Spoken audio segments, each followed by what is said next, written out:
everybody, it's Anna. Time for our final card in this week's tarot story. So today we have the 10 of Swords reversed. So the 10 is the moment of transformation, the moment of completion in a 10 card trajectory, which this is. And swords are connected to the mind. They're about ideas and strategies and structures and paradigms.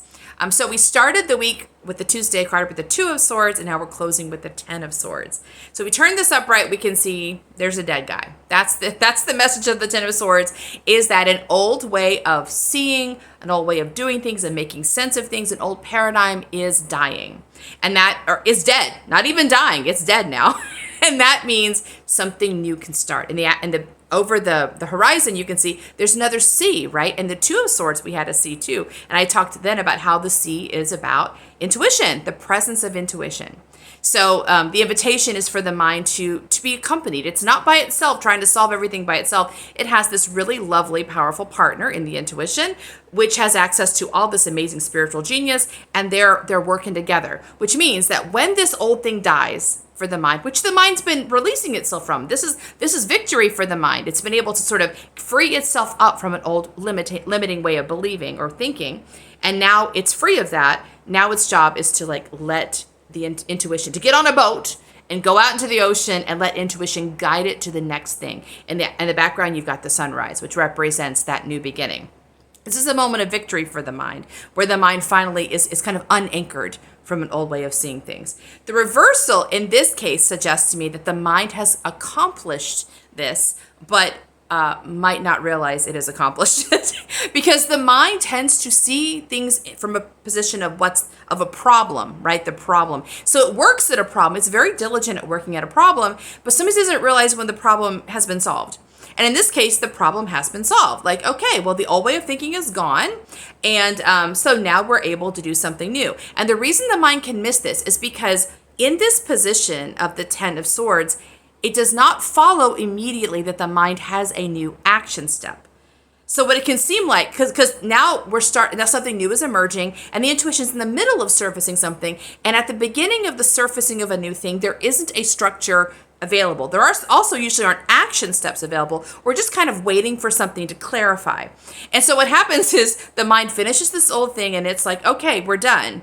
And then nothing happens for a little while. Nothing obvious happens. The mind doesn't get any new instructions. And it can feel like, well, what did I do? What did I miss? What did I do wrong? And it'll go back and sort of revisit. Am I still stuck? Did I get free of that? So what we want to reassure the mind is that, yes, it got free. Whatever the thing was, the old idea, the old mindset that was hanging on has been released. It's just that the release of the mindset opens up free space, and now we're waiting for something new to surface. The other 2 cards we had, the 2 of Swords and the 2 of Wands, are 2 cards, which is about the germination or the rooting process, which means that's a time when there's no action steps. We're just sort of letting something, the work is underground for a while. It's not visible to the mind. So sometimes the mind can think when the work is invisible that we're stuck, and we're not.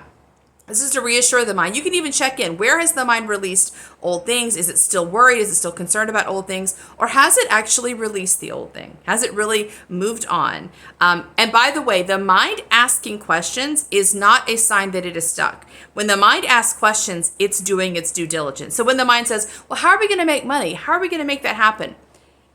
That's okay for the mind to ask that question. And it's okay to say, we don't know right now. That's a legitimate answer to the mind. The mind's just asking because it's supposed to ask.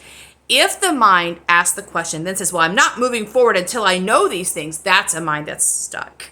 That's a mind that's holding its ground for some reason. And there may be a pain point that's holding the mind in place. But the mind just asking questions is not the sign of a problematic mind. It's the sign of a mind doing its job, which is trying to figure out how what we're doing is going to work in the physical world. Perfectly fine.